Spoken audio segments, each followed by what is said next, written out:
Straight talk from Israel. You're listening to Israel News Talk Radio.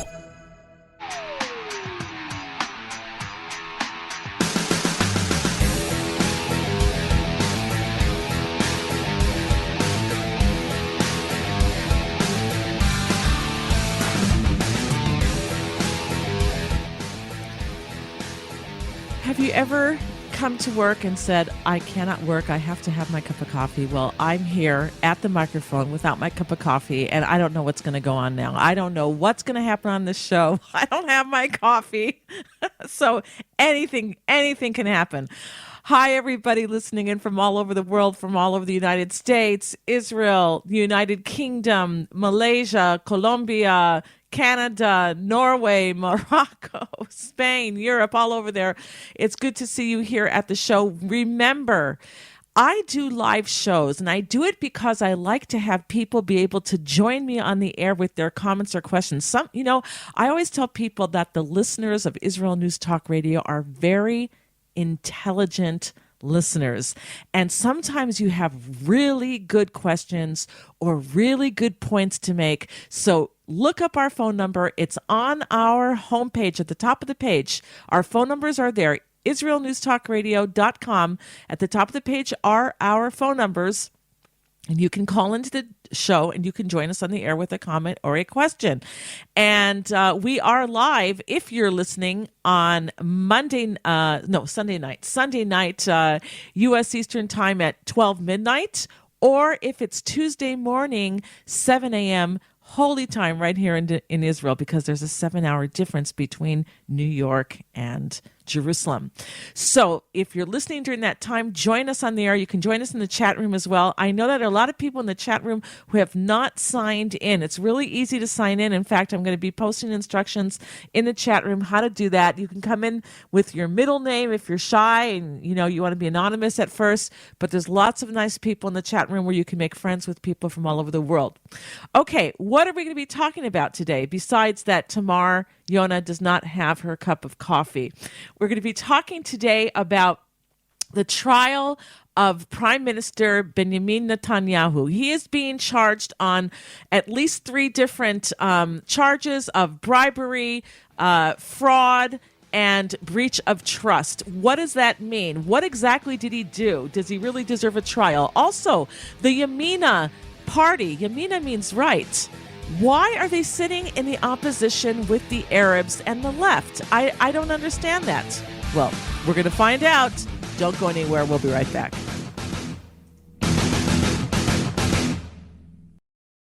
Always challenging the status quo.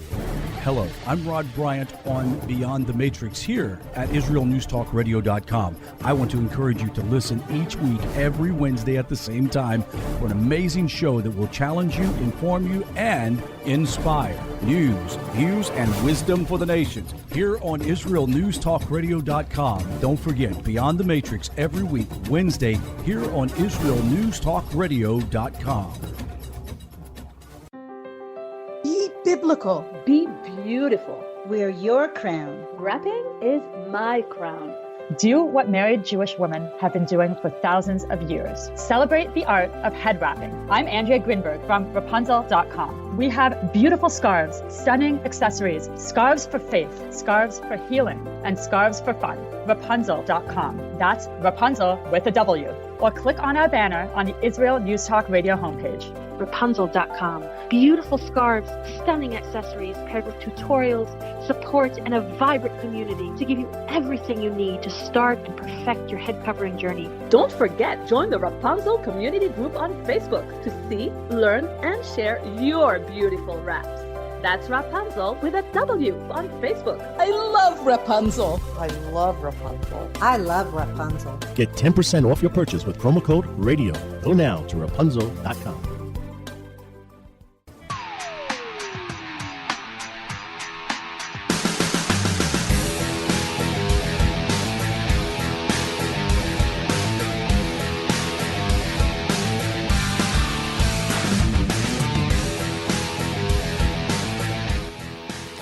Well, it is the first time in history in Israel that a prime minister who was a serving prime minister was put on trial.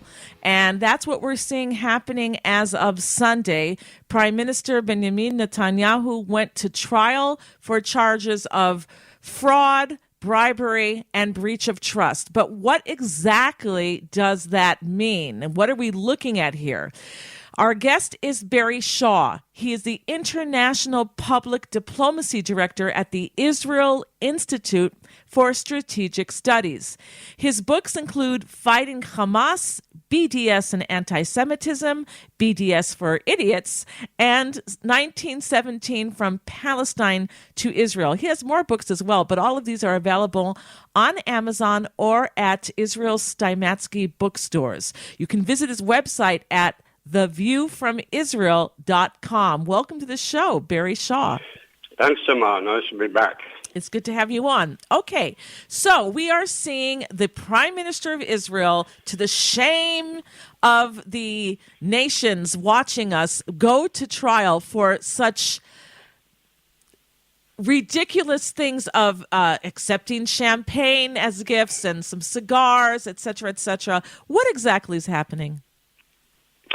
Well, actually, I think what the listeners need to be aware of is that Bibi is actually facing 3 charges. He's on 3 trials, basically, not one. The most serious case concerns what's called Case 4000. This is a case in which Bibi is charged with media bribery scheme with the owners of Bezek and Walla Communications. These are media companies.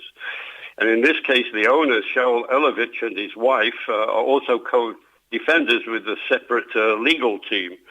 And the charges are claimed that Walla gave Bibi favorable coverage in exchange for him making government policies favorable to Elovitch's Bezek company. Bibi's protested that issues related to communications industry rest with the ministry concerned and that several decisions have gone against Bezek. The prosecution, however, will be trying to produce supporting evidence, a large amount of letters, emails, exchanges, text messages, and also producing a couple of significant people who have turned state witness against the Prime Minister.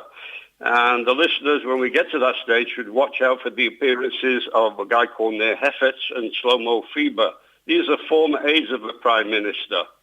And Hefetz will probably try to accuse Bibi of micromanaging the Walla news coverage in his court appearance.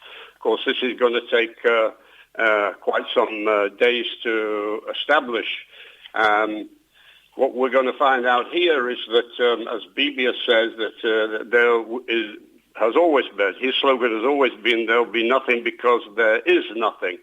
And his lawyers will have plenty of ammunition to come back. But now there are also some other charges. There's the charge of the case of 1000 concerns amounts of gifts that Bibi and his wife have received over years from wealthy friends, and the suspicion that the prosecution will try to question is whether these were really friends or patrons looking for favors. And then there's the 2000 case in which a bit more complicated than case 1000, involves his relationship with the idiot newspaper owner Noni Moses, and he's charged with reducing the influence of the pro-Netanyahu Israel Hayom free newspaper owned by his friend Sheldon Adelstein in favor of Yediot. And the expected evidence of Sheldon Adelstein will be interesting. But in case 2000, Bibi's on stronger ground. Moses is not going to testify against himself, and the Attorney General has already reduced the charges against bribery from Bibi to bribery down to breach of trust. But basically, what we're looking at here, in a lot of people's eyes, Tamar, it's not Bibi on trial here. It's the way that the left behaves in a Western democracy. We saw the left in America go after Trump from the moment he announced his candidacy for President of the United States by accusing him of being a traitor, a Russian agent, attempt to impeachment over a legitimate phone call to the Ukrainian president, and more. And we see a similar trait here in Israel. Yes, Bibi has an obsession with media. How many political leaders have that? I suggest everybody. just like Trump calls them fake news in America. Yes, Bibi has a penchant for fine cigars and his wife for champagne, as we're forced to live in a crumbling old house in Jerusalem that requires immense renovation. But the extremists, in my opinion, are the ones who wanted him locked up and called him the crime minister because they couldn't beat him in the elections. They're the ones who couldn't accept the law and felt the need to change the law to get him thrown out of the office after the third election, if you remember, when they tried to remove the Knesset speaker, impose one of their own so they could change a law, which would, in fact, have Bibi not allowed to run a prime minister as long as he's facing charges. They forget the basic principle that a person is innocent until proven guilty. Right. So let me just go over a couple of points so I can summarize here.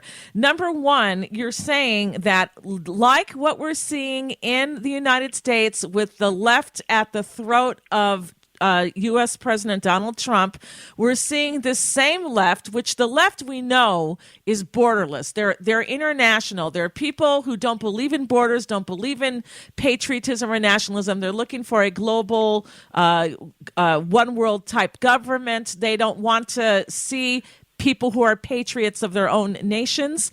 And so this left that's international is going both after Trump, both after Bibi, both after the United States and their values and Israel and its Jewish values. And number two, that what we're seeing with all of these charges and screaming and yelling, it's basically the tactic of harassment. If you can't get them, even if you know you're going to lose in the trial, you still bring the charges against them because it's a form of harassment. Well, I notice a notable difference here between the states, what's happening in America and here. In America, it was the political opposition snitched information to the media.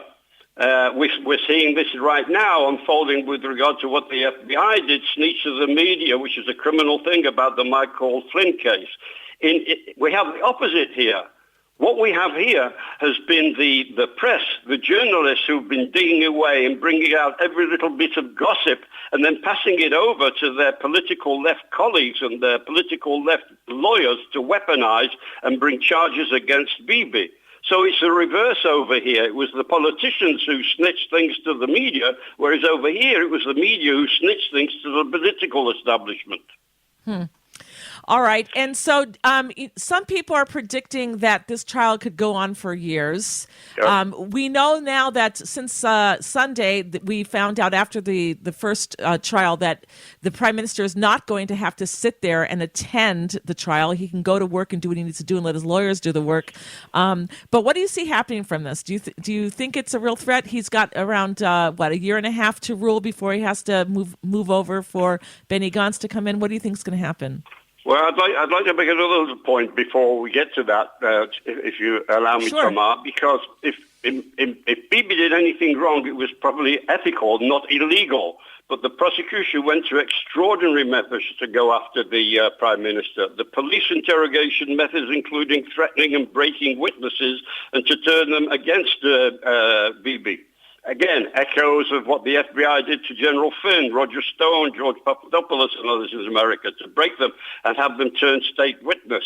And in fact, we have a liberal lawyer, probably one of the most famous liberal democratic voting lawyer in the world, Alan Dershowitz, one of the top-ranked lawyers, who said that Netanyahu's trial is a danger to democracy and the rule of law.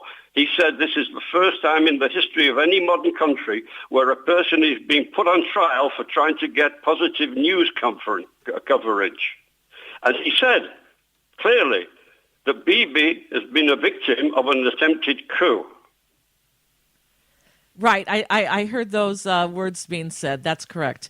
All right. So how do you want to, how do you want to sum it up before we go to a break?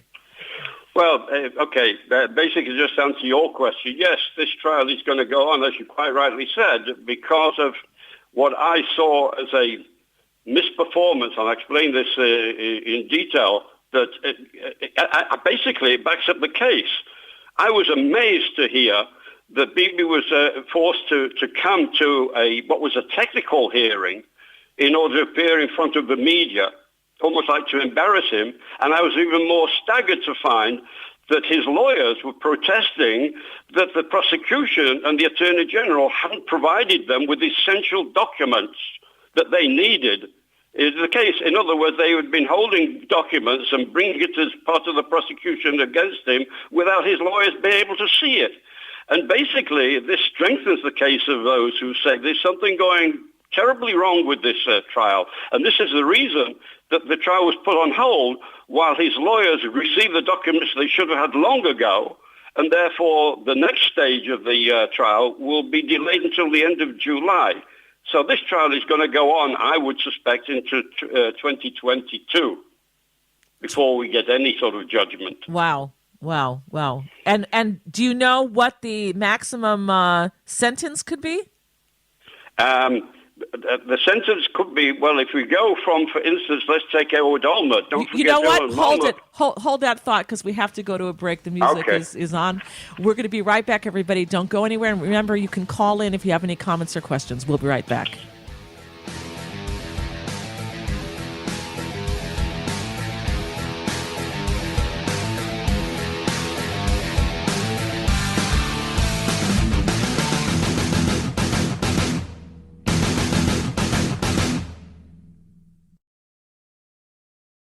Shalom, everybody. Making a difference often takes just one moment and one person at a time. I am Orly Benny Davis, your show host on Israel News Talk Radios from Jerusalem with love. You'll be hearing people talking about politics, religion, social issues, and making a better tomorrow. Join me, Orly Benny Davis, for God and Country. From Jerusalem with love. Wednesdays on Israel News Talk Radio.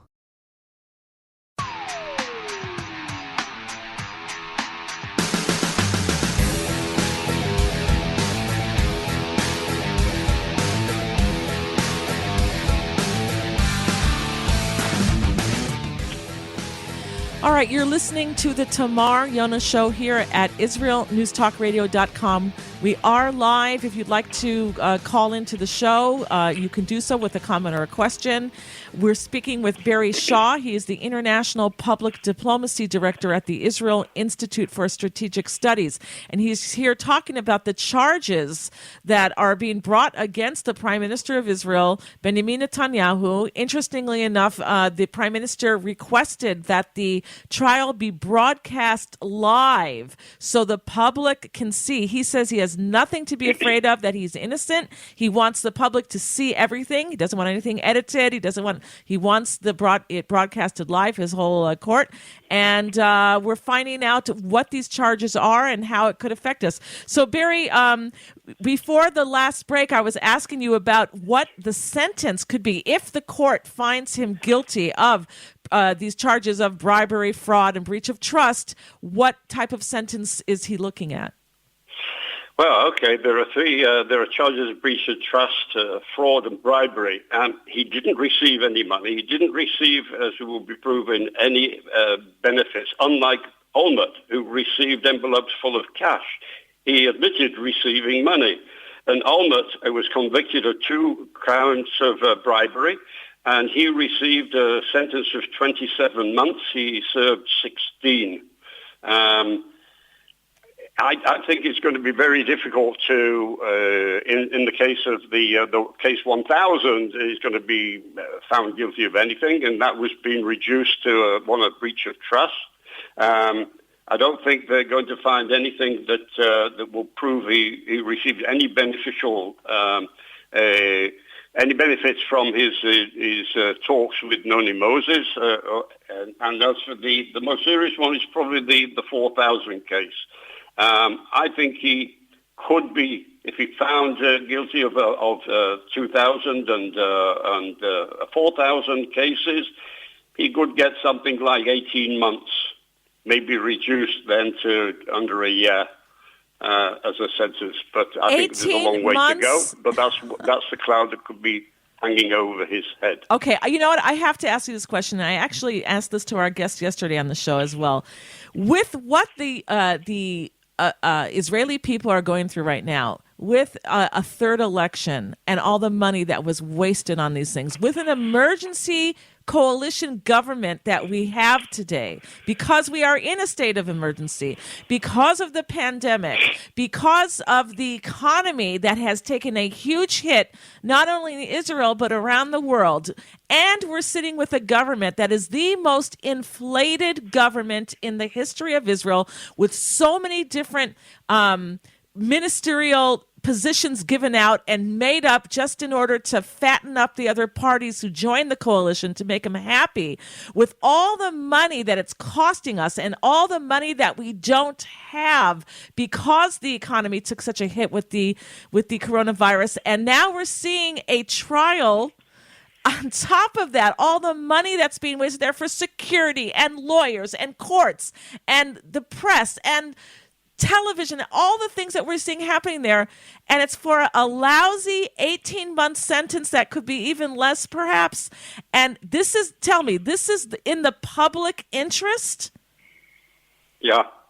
Well, you're right. You're right, because it's acknowledged by world leaders that Bibi led Israel out of the cloud of the coronavirus almost like a miracle. The number of deaths from the coronavirus in Israel have been miraculously low compared with most other Western countries. And even his detractors, the ones who want to see him in prison, grudgingly have to acknowledge that. And Bibi was a person who brought the Israeli economy out of the stagnant socialist economic days into a free market economy, and enabled the innovators and that wonderful startup nation in Israel. And he is the only person in the country that can drag Israel out of the economic mire we found ourselves in as he begins to reopen the country and get people back to work. And to have our leader, the man who's done this, being under the cloud and having to concentrate on this ridiculous trial, which could put him in prison for a year or so, is absolutely horrendous that we're going through this at this stage. But justice, I suppose, must take its course. But the timing could not be worse. And he's going to be out in 18 months anyway. It's just so Alice in Wonderland ridiculous. And I'm just looking at the stats here while you were talking of Israel. You were talking about miraculous numbers here in Israel. We've had 16,712 cases of confirmed coronavirus here in Israel. Out of that number, we're talking about a population of approximately 9 million people. We've had, thank God, only 279 deaths until Monday morning, May 25th. 279 deaths. I think he did a pretty good job. It's been tough. It hasn't been easy. I have my complaints against Bibi for other things. I'm not a hands-down Bibi fan. He does good things and amazing things. He's a master politician, but he's done some not nice things and some terrible things, in my opinion, as well. So no one can say I'm a pro-Bibi person. I look at what he's done, and I can say the good and I can say the bad. And I just think that this trial is a waste of money with all that the country is going through right now. It just doesn't make sense to me. How would you like to? We got another 5 minutes. Where do you want to take us? Well, on that score, I'll just make a comparison. I was on a program just a few weeks ago with a doctor from Sweden comparing how Israel has coped and managed with the virus crisis as opposed to Sweden. Sweden, he was claiming they look at their herd immunity as being an amazing success. You know what their amazing success is in Sweden? That they have had 34,000 cases of people infected and 4,000 deaths. And I told the Swedish doctor that if Sweden had been a Jewish country, this would be an utter tragedy. We look at it as a tragedy, and our death rate is still less, and please God it remains this way, under 300, and they've got 4,000, and they call it a success. Well, maybe it's a success because they got rid of their elderly population, which is taking their Social Security. It's costing the country a lot of money. So let the old people go. They've paid their dues throughout their years, and now we have to pay out to them. Let them go.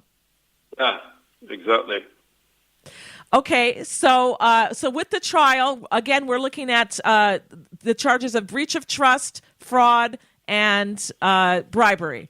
And yes. And what he could get, you're saying, is maybe 18 months, and that's exactly how long he's supposed to be serving in this 35th Knesset. It sounds like harassment that's just not even sensical, because he's going to be out. And it's the same thing with people who hate Trump. He could be out this November. You don't like who you elected. You've got every 4 years, you've got your elections. Vote somebody else in if you don't like him. And here we have the same thing. Go ahead.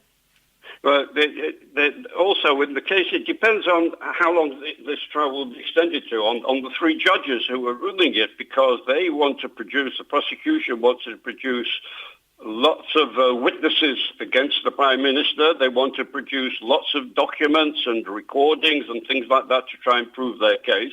And contrary to that, the defense lawyers will also be producing their witnesses and their evidence to show that this is a snitch-up job.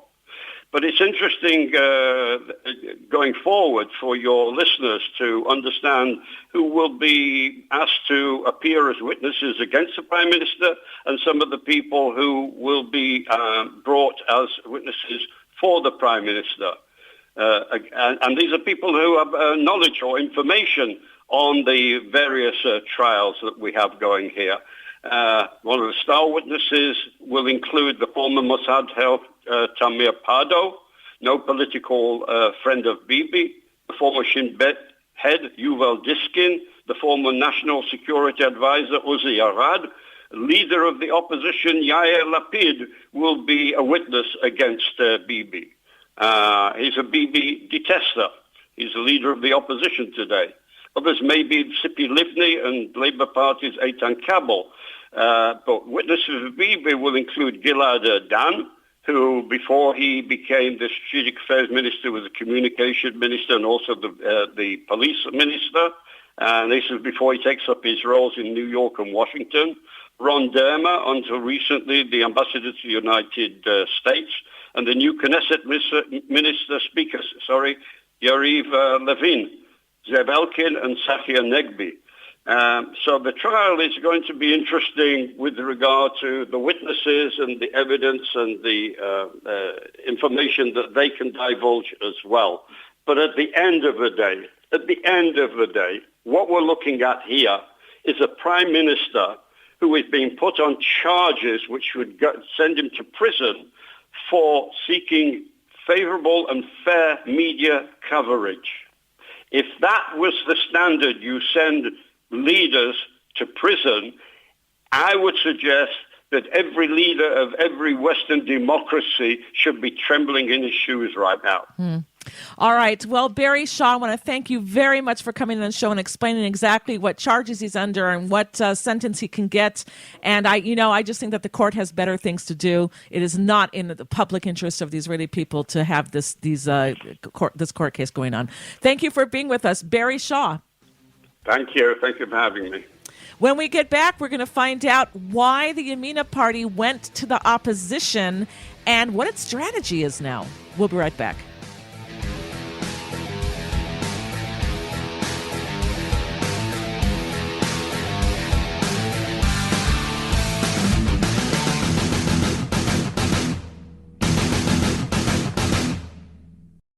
You're listening to Israel News Talk Radio. This is Shai Bentako, and each week I'll be webcasting to you from Judea, origin of the word Jew, a people besieged and beleaguered in every generation.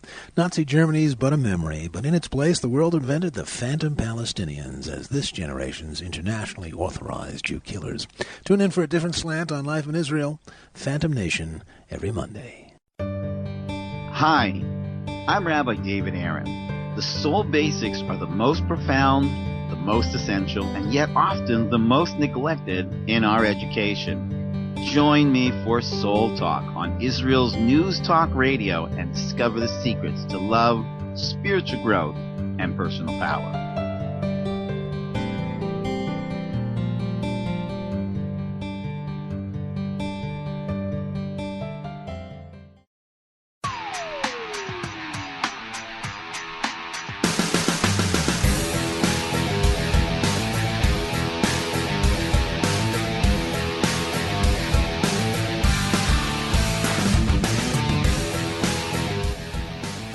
All right, one of the interesting results of this last round of elections, and remember, everybody, Israel in the last year or so has gone to 3 elections, and that's why even with this inflated and strange government that we're having, Israelis prefer that to having to go to a 4th election. So we have the Yamina party, which literally means right. This is a bloc, the Yamina bloc, that has said that they are not going to join this government, and we're going to find out why. And they have gone to sit in the opposition where the Arabs are and the left wing is. So we're scratching our heads trying to figure out what is the strategy that the Yamina party, or the Yamina bloc, I should say, has by doing this. And our guest today is Jeremy Sultan. He's a Knesset insider, political and poll analyst at www.knessetjeremy.com. And you can also follow him on his Twitter account where he's very active. And it's called The Jeremy Man, all one word, The Jeremy Man at Twitter. Now, Jeremy was the number 10 on the list of the Hayamin HaChadash, the New Right party, headed by Naftali Bennett and Ayelet Shaked. And he was number 18 on the Yamina list for the March 2020 elections for the Knesset that we just had. He's a leading political analyst. He's a regular contributor on radio and television, and he is one of Israel's top poll analysts. So, welcome to the show, Jeremy Sultan. It's great to be back, Tamar. Thanks for having me. Very good to have you on. I'm very, very curious, and so are our listeners, to understand why the right-wing party, which had an agreement. I mean, Bibi before the elections was talking about the right-wing bloc, and we have to have a strong right-wing bloc. And then after the elections, all of a sudden, it's not looking that way. So how do you explain all of this? Well, what happened was on April 20th, there was, I guess you can say in many ways, a historic unity deal that was signed between Benny Gantz, the head of the left-wing Blue and White Party, of course, the person who competed against Netanyahu for the premiership in the 3 elections over the last year and a half, between him and Benjamin Netanyahu, the head of the right-wing bloc. Once that happened, we did not really have a lot of contact, unfortunately, with the prime minister. He made a decision that because we need a government, that he was going to listen to a lot of the requests that were put on him by the left. Of course, as members of the right-wing bloc, we were very, disturbed to see that Amir Peretz and Itzik Shmueli, 2 MKs from the Labor Party, would get ministries in economy as well as welfare, and that the left-wing Blue and White Party would also get very important areas in terms of ministries. We're looking at the defense portfolio that went to Gantz, Ashkenazi, who got foreign. Justice went to Avi Nissenkorn, the former labor trade union head. And of course, other important areas such as communications, tourism, really a lot of the main portfolios of the government went over to the left. So what ended up happening at that point was Naftali Bennett had 2 questions for the prime minister. One is, what is the direction that this government is going in? And the second one was, what influence will we have in this government? Because really without those 2 things, you don't know if you can join a coalition. Now, the response that we got was that indeed the direction was going to be a unity government, which meant going ahead and compromising on a lot of the values that we felt very dear to. And, that was a very, very difficult pill for us to swallow. But we said, if we're still going to be able to be given influence in key areas, that is something that we will try to consider. and we were asked what areas of influence we would be given within the next government. And unfortunately, there was not one meeting between Naftali Bennett and Benjamin Netanyahu, the prime minister. There were some Skype conversations, there were a few phone conversations, but there was no actual deal that was to be had. There were no negotiating teams that were submitted to us to be able to go ahead and work on details. And it became very clear to us that in terms of influence, that we would not be given a very big part of the pie when it comes to the next government. So we got to very much the last few days right before the inauguration of the new government, in which Benjamin Netanyahu decided to go ahead and reach out to Rav Rafi Peretz, who is a member of the Yamina alliance that we ran together with, and he invited him to go ahead and to join without the rest of the bloc, and indeed that's what he went ahead and did. So the Yamina bloc unfortunately broke up, and Rav Rafi Peretz joined the coalition, and B'Tselem Smotrich of the National Union and Naftali Bennett, Ayel Shaked, and Yamina Chadash, we along with Smotrich remain right now in the opposition. And for us, again, that's unfortunate, but it seems that both the prime minister was not so interested in bringing us in, as well as the issue that it does not seem like the direction that this government is going in is one that really shares our values or those of our constituents. Now, Jeremy, true or false, some people are saying that there's bad blood between the Netanyahus and Naftali Bennett. And when I say Netanyahus, I mean including Sarah. They say that Sarah, the wife of Bibi Netanyahu, does not like Bennett. True or false? You know, I don't really get into those personal things. I think that what voters care about is their interests, the issues that really drive them. I think that there's a lot of play that we see within the media about relationships, but I can tell you, especially when it comes to Avigdor Lieberman, for instance, this is a guy who is probably one of the most hated people in Balfour, as people like to say. That's code for whatever happens in the prime minister's residence, which is on Balfour Street. And yet we saw times in which Lieberman was given the most coveted positions, and of course, very close to Netanyahu. Of course, we're very far from that today, but the point is that when it becomes politically worthwhile, we see very, very close relationships. I can tell you before April 20th, Naftali Bennett, he was, of course, the outgoing defense minister who served the last 7 months as defense minister of the State of Israel before Benny Gantz took over. And that is, of course, the top ministerial position within the government under the prime minister. And there was no issue in appointing him to that position or him serving in that position. Of course, before April 20th, many times you would see Netanyahu and Bennett in the same time frame. They worked very well together.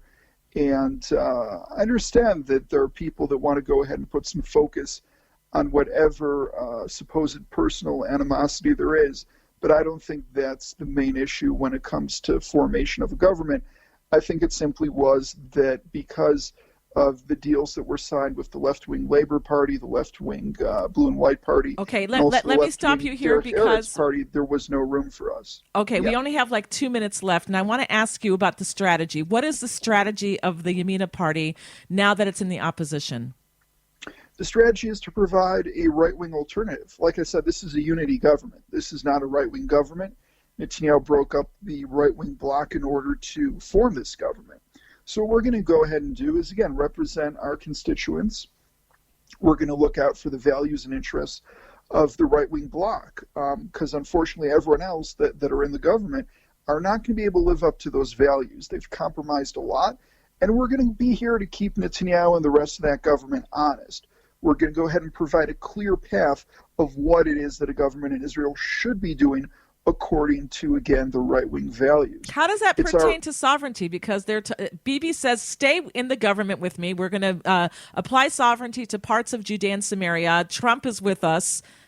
Why isn't he Go ahead. First of all, it's not a question of coalition or opposition. We're obviously going to support that move when that comes. Hopefully it does. We're not so convinced that it will happen for a couple reasons. One, we asked for clarification. What is this sovereignty vote? Is it going to be with the Trump plan? Do we have to agree to a Palestinian state? Are we looking at 30% as the Trump plan says? Is it just the Jordan Valley? Amir Peretz gave a statement that it's only going to be Gush Etzion. Is it going to be the settlements? We asked for clarity on that issue. Unfortunately, the Prime Minister did not tell us. So I don't exactly know what vote will be, but assuming there will be a vote on sovereignty, we will go ahead and vote in favor. I'm just not so sure that that is going to happen, unfortunately, because we've heard public statements by Gantz, Ashkenazi, and other members of left-wing blocs saying that they're going to try to put the brakes on that. So we're going to do what we can, again, providing a right-wing alternative from the opposition to put pressure on the government to apply sovereignty. All right. And so the strategy is basically just to make itself, when it's in the opposition, to make itself known as we are the right. We're going to look out for the rights and the interests of the right wing in Israel. Again, when you're in the coalition, you have to make compromises. And when you're part of the governing coalition, you go ahead and you do that in order to be able to shed some of the influence. What we are right now is an opposition. That means that we're allowed to speak the truth, speak truth to power day in, day out, and tell the government where it is that they need to be. And unfortunately, we're very skeptical that we're going to go in the right direction, and we're going to do what we can to pull them and influence them to the right. Many times from the opposition, you can, in fact, influence more than the coalition. Jeremy, I want to thank you for coming on. Very interesting what you had to say. I hope that Yamina does a good job wherever it's sitting. Right now it's in the opposition. It should keep the government to the right and towards the interests of the right wing. And I want to thank you for coming on the show. Again, you can follow Jeremy through his website at KnessetJeremy.com or through Twitter at TheJeremyMan. Thank you for being with us, Jeremy Sultan. And thank you, everybody. Israel News Talk Radio's chat room. Just click the orange button at the top of the IsraelNewsTalkRadio.home page, log in as yourself or an anonymous guest, and join in on the fun. You'll meet other listeners from all over the world who listen to Israel News Talk Radio, and you can make new friends. Israel News Talk Radio's chat room. It's the closest you can get to being in the studio with us. We love listening to Israel News Talk Radio. Where can you get the inside news on Israel? At Israel News Talk Radio, we're dedicated to sharing Israel's inside story with the world by providing our listeners with news on Israeli politics, current affairs, and Israeli Jewish culture. The Israel News Talk Radio homepage also provides you, the listener, with useful information at your fingertips, with scrolling news headlines, weather, currency exchange, Shabbat candlelighting times, and so much more. Our radio programming is always accessible and on demand. We operate absolutely free of charge for everyone, everywhere. If you love what we do, partner with us now by becoming an Israel News Talk Radio supporter. With your support, you'll be inscribed on our Israel News Talk Radio Wall of Fame. There's nothing like us in the world. Be part of something great. Israel News Talk Radio. Straight talk from Israel. If you love Israel News Talk Radio, then you'll love our Facebook page. We keep you up to date on what's happening in Israel, plus little surprise treasures that we don't share on the radio. Go now to follow us on Facebook. Just look for the Israel News Talk Radio Facebook page, and don't forget to subscribe and follow us by clicking on the like button. We post great stuff there that you'll want to share. Israel News Talk Radio on Facebook and Israel News Radio on Twitter. News, opinion, and more. You're listening to Israel News Talk Radio.